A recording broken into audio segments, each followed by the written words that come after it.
Hey guys, how are you? Andy Suku, founder and CEO of Y2K Credit Solutions. Today, we're going to talk about a judgment that one of our clients received about 2 weeks ago, and they sent it over to us to help them resolve it. But before I get into this judgment and give you the details about it, there's actually something I want to talk to you guys about that led up to this judgment. And this judgment came from a leasing company called ClickLease. ClickLease is suing our client because for a vending machine. So let me tell you how the story started. Do you remember in 2021, these platforms were talking about vending machine business, starting a vending machine business, how profitable it was, how cheap it was to buy these vending machines, and how easy it was to start a vending machine business and become your own boss, your own LLC, your own business owner. They were running crazy with this topic, making it sound like it was the next big thing. And it was the easiest thing to start to become your own business owner, right? The vending machine process. A lot of these people were coming on these platforms talking. They weren't giving you the full details of the vending machine. Like example, how long they've been in it, how they funded it, how many downfalls they had. There was always more losses than wins when you ever start a business. Always. I can tell you that. Right? I own 7 businesses, been in business since 2006. There's more L's than wins in business. It takes about 5 to 8 years before you start seeing wins. But these guys were on a rampage telling you it's the easiest business. Among other topics and among other businesses, they were telling you could start up the trucking business, vending machine business, Airbnb business, Toro business, everything these guys were running their mouth on in COVID, telling you how to start up, right? So now a lot of people were following these podcasters' guidance and the influencers that they had on the podcast. Mind you, these influencers were a startup just like how you were. They weren't even vetted. Haven't been in the industry for years. You got to really be careful what you hear on these podcasts. A lot of these people are fluff. So what happened was that a lot of you guys bought into the hype. A lot of you guys didn't have the funding. There was this company called ClickLease that would fund this vending machine business for you. And it would fund it up to $15,000. Right? So there's podcasters and these influencers were telling you could buy used vending machines for $2,000 to $3,000. Some of you went to buy 3, 4 vending machines, put it in these locations. You know, they were giving you the full blueprint. The blueprint that they've never actually tested. The only time they've tested is when they started it and they didn't tell you how it failed and when they failed and what they did. They didn't even tell you how they got funding. A lot of them were saying that they funded their own vending machine. You gotta think about it. If a vending machine is only $1, don't get me wrong, I'm pretty sure it's a profitable business, but not what these guys were telling you. So a lot of clients took these guys' information, they followed the blueprint, the guidelines, and they went along and started up this vending machine business. ClickLease was the company, which is a very, very, very high interest loan you were getting with a lot of fees and a lot of there was a lot of hidden things that the clients did not read, but the hidden fees and the hidden, I can't think of the word right now, but the point is there was a lot of things that in the contract that benefit ClickLease did not benefit the consumer. So now when you got your lease and you got your equipment, they changed the terms on you, right? After 6 months. So now you got the funding. The vending machine business did not flourish. It went downhill, didn't work out. Clearly did not work out based off what these gurus were telling you on these platforms, right? So now ClickLease wants their money. Now, the thing with ClickLease, what's interesting about it is that they're very aggressive for lack of terms. So after a year, after 8 months to a year, they're sending their charge-off debts to an attorney. And now the attorney is filing suit in court. ClickLease is based out of Utah. They're filing suit. And whatever state you live in, they're contacting the marshals, and that's how you're getting served. Which brings me to talk about this judgment for my client.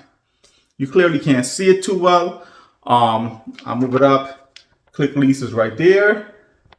You see the docket number up here. This document will be posted on the video as well for you to read, right? So our client is stuck with this now. The attorney's suing him. Our client doesn't even live in Utah. Client moved, used to live in Georgia. Now he moved to Chicago. Now he lives in Tennessee. Now, here's the message in this video.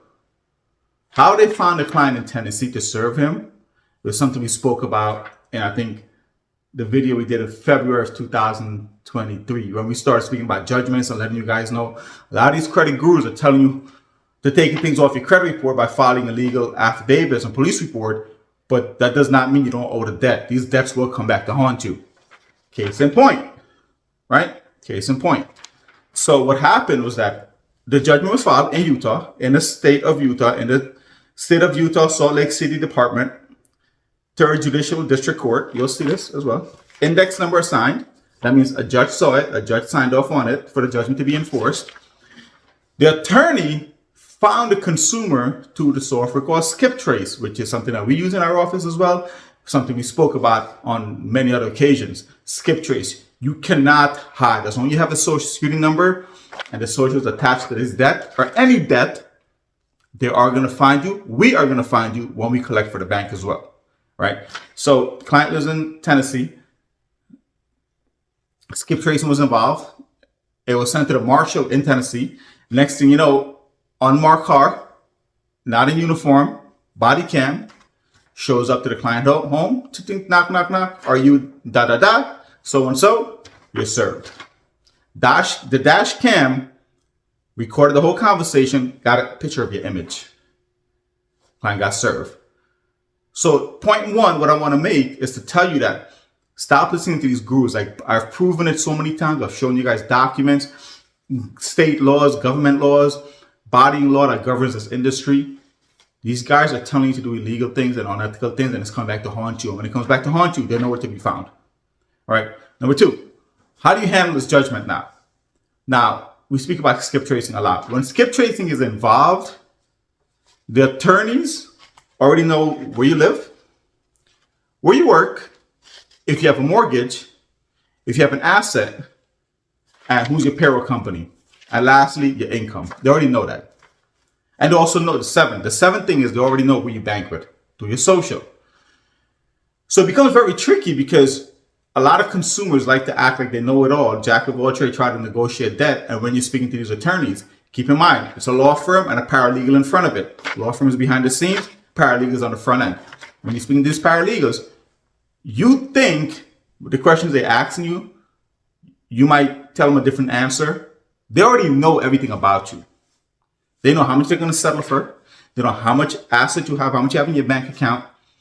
So they know all this information on you before you even start speaking to them. So be very careful when you're answering a judgment, because you could tie yourself up in a debt and in a situation that you're going to end up paying almost 100% of the debt back plus 9% interest. Keep in mind that. And that's where we come into play, because we already know the situation. We already know what information these attorneys have on you. All right? And all because of skip tracing and your social security number. So when you get a judgment, you have to answer it. Don't be afraid. Unfortunately, I'm giving you the truth. I'm telling you exactly what's going on behind the scenes, because we deal with it every day. We specialize in judgments, consumer judgments, bank judgments, IRS judgments. We specialize in that stuff.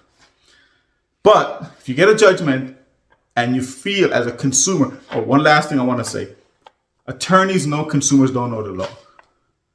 So they know how to get over on you. And not even get over on you, how to stick the needle into you where you can't get out. Always remember that.